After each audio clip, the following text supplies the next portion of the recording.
Hello guys, ഇതെൻ്റെ first long video ആയിരിക്കും കേട്ടോ. ഇതെനിക്ക് ഇഷ്ടപ്പെടുവാണെങ്കിൽ മാത്രമേ നിങ്ങളിത് കാണത്തുള്ളൂ, ഇല്ലേ നിങ്ങൾ ആരും ഇത് കാണത്തില്ല. അതായത് ഞാൻ ഈ വീഡിയോ പോസ്റ്റ് ചെയ്യത്തില്ല. ഈ വീഡിയോയിൽ ഞാൻ സംസാരിക്കുന്നുണ്ട് കേട്ടോ, പക്ഷെ മൈക്കൊന്നും യൂസ് ചെയ്യാത്തതുകൊണ്ടും പുറത്ത് നല്ല ബാക്ക്ഗ്രൗണ്ട് നോയ്സ് ഉള്ളതുകൊണ്ടും ഞാൻ പറയുന്ന ഒരു കാര്യവും ക്ലിയർ ആയിട്ട് കേൾക്കുന്നില്ല. അപ്പം ഞാൻ ഓർത്ത് എന്തായാലും വോയിസ് ഓവർ ചെയ്യാൻ. സമയം ഏകദേശം ഒരു 5:30-6 മണിയായിട്ടുണ്ട്. പക്ഷെ ഒരു ഉച്ചക്കത്തെ വെയിലാണ്. അത് വേറെ ഒന്നും കൊണ്ടല്ല, ഇവിടെ സമ്മറാണല്ലോ. സമ്മർ ആകുമ്പോഴത്തേക്കും നമുക്കൊരു, നിങ്ങൾക്കറിയാം എന്നാലും ഞാൻ പറയാം, സമ്മർ ആയതുകൊണ്ട് സൺസെറ്റൊക്കെ ആകുമ്പോഴത്തേക്കും ഒരു 9:30, 10 o'clock ഒക്കെ ആകും കേട്ടോ. സോ അതുവരെ നമുക്ക് നല്ല സൺലൈറ്റ് ഒക്കെ കിട്ടാറുണ്ട്. പിന്നെ ഇന്നത്തെ നമ്മുടെ അജണ്ട എന്ന് പറയുന്നത് റിജോയുടെ ബർത്ത്ഡേ ഡ്രസ് ഷോപ്പിംഗ് ചെയ്യുക എന്നുള്ളതാണ്. പല കാര്യങ്ങളിലും മെച്യൂരിറ്റി കാണിക്കുന്ന റിജോ ബർത്ത്ഡേ ഡ്രസ്സിൻ്റെ കാര്യം മാത്രം വരുമ്പോൾ എന്തോ ഭയങ്കര ഒരു കുഞ്ഞു പിള്ളേരെ പോലെയാണ്. റിജു അങ്ങനെ എനിക്ക് ഇന്നത് വേണം, ഇത് വാങ്ങണം, അങ്ങനെയൊന്നും വാശി പിടിക്കുന്ന ആളേ അല്ല. ബട്ട് ബർത്ത്ഡേ ഡ്രസ്സ് മസ്റ്റായിട്ട് വേണം. നാട്ടിലായിരുന്നപ്പോൾ അത് അമ്മയൊക്കെ ആയിരുന്നെങ്കിൽ ഇവിടെ വന്നു കഴിഞ്ഞപ്പോൾ ഇപ്പോൾ എൻ്റെ അടുത്താണ്. ഞങ്ങൾ താമസിക്കുന്നത് സിറ്റി സെൻറ്ററിൻ്റെ അടുത്ത് തന്നെ ആയതുകൊണ്ട് നടന്നു പോകാനുള്ള ദൂരമേ ഉള്ളൂ. അപ്പം ഹൈക്രോസ് എന്ന് പറയുന്ന ഷോപ്പിംഗ് മോളിലാണ് ഇപ്പം നമ്മൾ വന്നിരിക്കുന്നത്. അവിടെ തന്നെ റിജോയുടെ ഒരു വൺ ഓഫ് ദ ഫേവറേറ്റ് ഷോപ്പാണ് അർബൻ ഔട്ട്ഫിറ്റേഴ്സ് എന്ന് പറയുന്നത്. നമ്മൾ മിക്കവാറും അവിടെ നിന്നൊക്കെയാണ് പർച്ചേസ് ചെയ്യാറുള്ളത്. അപ്പോൾ ആദ്യം നമ്മൾ പോയത് അവിടേക്കാണ്. അങ്ങനെ ഇപ്പോൾ ഇവിടെ ഉള്ള ഓൾമോസ്റ്റ് എല്ലാ ഷോപ്പിലും നല്ല ഓഫേഴ്സ് ഉണ്ട് കേട്ടോ. അതുകൊണ്ട് പല ഡ്രസ്സും നല്ല വിലയിലാണുള്ളത്. നമ്മളങ്ങനെ കുറച്ച് ഡ്രസ്സൊക്കെ എടുത്ത് ട്രൈ ചെയ്ത് നോക്കി കേട്ടോ. പക്ഷെ ഒന്നും അങ്ങോട്ട് അത്ര സാറ്റിസ്ഫൈഡ് ആയില്ല. 1-2 ജീൻസും ടീഷർട്ടും ഒക്കെയാണ് ട്രൈ ചെയ്തത്. പക്ഷേ റിജോ ഡ്രസ്സിൻ്റെ കാര്യത്തിൽ ഭയങ്കര പിക്കി ആയതുകൊണ്ടിട്ട് അവിടെ നിന്ന് ഇഷ്ടപ്പെടാനുകൊണ്ട് നമ്മൾ പിന്നെ എടുത്തില്ല. ഈ കാണുന്ന ഡ്രസ്സൊക്കെയാണ് നമ്മൾ ട്രൈ ചെയ്ത് നോക്കിയത്. ഈ ഒരു ഓറഞ്ച് ടീഷർട്ടും ജീൻസും ഒക്കെ എടുത്തു. അങ്ങനെ നമ്മൾ അതെല്ലാം കഴിഞ്ഞ് അവിടെ നിന്ന് ഇറങ്ങി. നമ്മൾക്കൊരു ഡ്രസ്സും ഇഷ്ടമാകാഞ്ഞത് വേറൊന്നുമല്ല, റിജോക്ക് അതിൻ്റെ ഫിറ്റിങ്സ് ഒന്നും ഇഷ്ടമായില്ല. പുള്ളി കുറച്ച് പിക്കിയാണ്, ഗൈസ് പിക്കിയാണ്. ഞാനൊരു ഫ്രാപ്പിച്ചിനോ, സ്ട്രോബെറി ആൻഡ് ക്രീം ഫ്രാപ്പിച്ചിനോ ആണ് മേടിച്ചത്. റിജോ എന്താണ്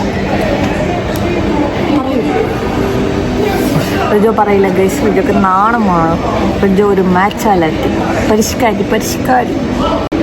ഇത് ഇവിടുന്ന് കുറച്ച് കുടിക്കാം, ബാക്കി നടന്നു കുടിക്കാം എന്നാണ് എൻ്റെ തീരുമാനം. കുടിച്ച് നോക്കിയിട്ട് പറയാം.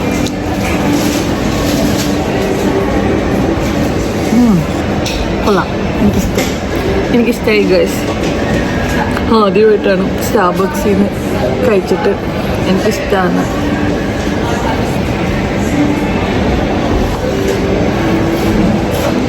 ഞാനൊരു സ്ട്രോബെറി പേഴ്സൺ ആണ്, അതുകൊണ്ടിട്ടാണ് സ്ട്രോബെറി ആൻഡ് ക്രീം ഓർഡർ ചെയ്തത്. അപ്പോൾ ബൈ ഗൈസ്, പിന്നെ കാണാം. അങ്ങനെ 2 ഷർട്ട് എടുത്തിട്ടുണ്ട്. നാക്ക് മരവിച്ചിട്ട് നാക്ക് കുഴയുന്നു, അല്ലേലേ ഒരു കുഞ്ഞാണ്ട്.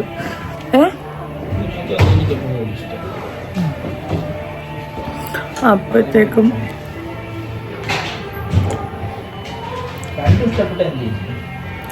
രണ്ടും ഇഷ്ടപ്പെട്ടാൽ എന്ത് ചെയ്യുമെന്നാണ് ഗൈസ് റിജോയുടെ സംശയം. രണ്ടും ഇഷ്ടപ്പെട്ടാൽ നമ്മൾ ഒന്നെടുക്കുന്നതായിരിക്കും റിജോയുടെ നഗ്നത വെളി കാണിക്കലുമെന്നാണ് എന്നോട് പറഞ്ഞത്. അതൊന്നും ഞാൻ ആരെയും കാണിക്കുന്നില്ല. അപ്പോൾ റിജോ ട്രൈ ചെയ്തിറങ്ങുമ്പോൾ ഞാൻ കാണിച്ചുതരാം. സൈസ് ചെറിയ ടൈറ്റ് ആയതുകൊണ്ട് ഞാൻ എക്സ്ട്രാ സ്മോൾ, സ്ലിം ബ്യൂട്ടി ആണെന്ന് പറഞ്ഞ് എക്സ്ട്രാ സ്മോൾ എടുത്തിട്ട് അറിഞ്ഞു പോയാൽ.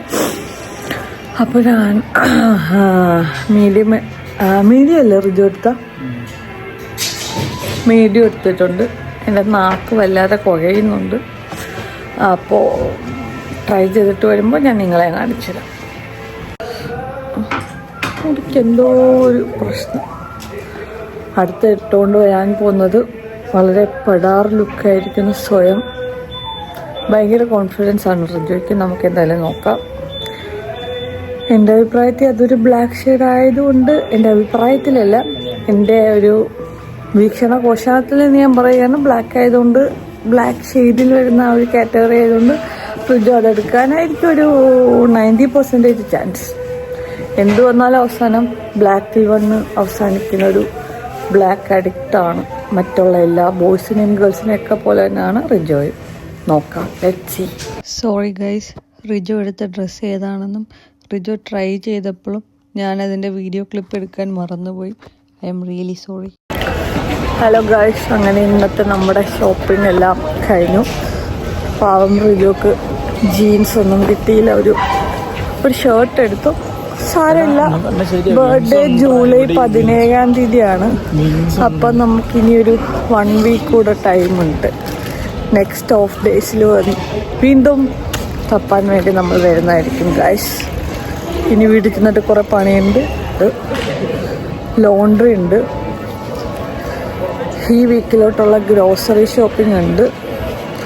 അത് കഴിഞ്ഞ് കുക്കിംഗ് ഉണ്ട്. കുക്ക് ചെയ്യണം, ഗ്രോസറി ഷോപ്പിംഗ്, ലോണ്ട്രി, ഇത് 3 അത് കഴിഞ്ഞ് ടൈം ഉണ്ടെങ്കിലെന്നല്ല, ടൈം കാണും നമുക്കപ്പോൾ. ഒരു ഫിലിം ഏതെങ്കിലും കാണണം. ഞങ്ങൾ മോസ്റ്റ്ലി ഓഫ് ഡേയ്സിൽ ഏതെങ്കിലും ഫിലിം നൈറ്റ് കാണാൻ ശ്രമിക്കാറുണ്ട്. ഇവിടെ ഫോൺ സ്നാച്ചിങ് ഇത്തിരി കൂടുതലാണ്. കണ്ണടച്ച് നോക്കുമ്പോഴത്തേക്ക് കയ്യിൽ നിന്ന് തട്ടിപ്പറിച്ചുകൊണ്ട് പോകും. പുറകെ ഓടാനായിട്ട് റിജോയേ ഉള്ളൂ. അതുകൊണ്ടാണ് റിജോ ചുറ്റിനും സിഐഡിയെ പോലെ നോക്കുന്നത്. അപ്പം എന്താ അത്ര ഉള്ളു ഗൈസ്. വെച്ചോ ഗൈസ്, ഞാൻ റിജോയുടെ ടീഷർട്ട് ഇട്ടതിന് എന്നോട് റിജോ വഴക്കിടുകയാണ്. അങ്ങനെ നമുക്കിടയിൽ നിന്റെന്നൊക്കെ ഉണ്ടോ? റിജോ? ഉണ്ട്. ഉടുപ്പിന്റെ കാര്യത്തിൽ പ്രത്യേകിച്ച്. എന്താ ഉടുപ്പിന്റെ കാര്യത്തിൽ പ്രത്യേകിച്ച്? എന്നാ ഞാൻ മേടിച്ച ഉടുപ്പാ ഞാൻ ഇടും.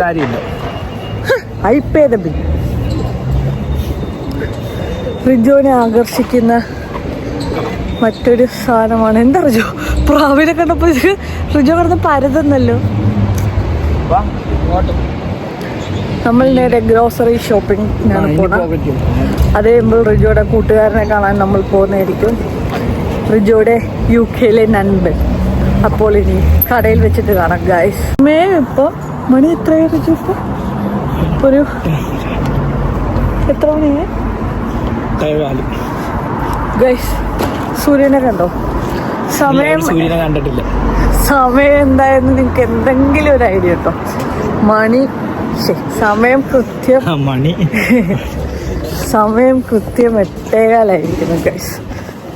സൂര്യൻ തന്നെ ഇതുവരെ സൺസെറ്റ് ആയിട്ടില്ല. ഐ തിങ്ക് ഇന്ന് 9:45 സൺസെറ്റ്. നമ്മളങ്ങനെ ഫ്ലാറ്റിലെത്തിയിരിക്കുന്നു. അപ്പോൾ bye guys, see you next vlog, bye.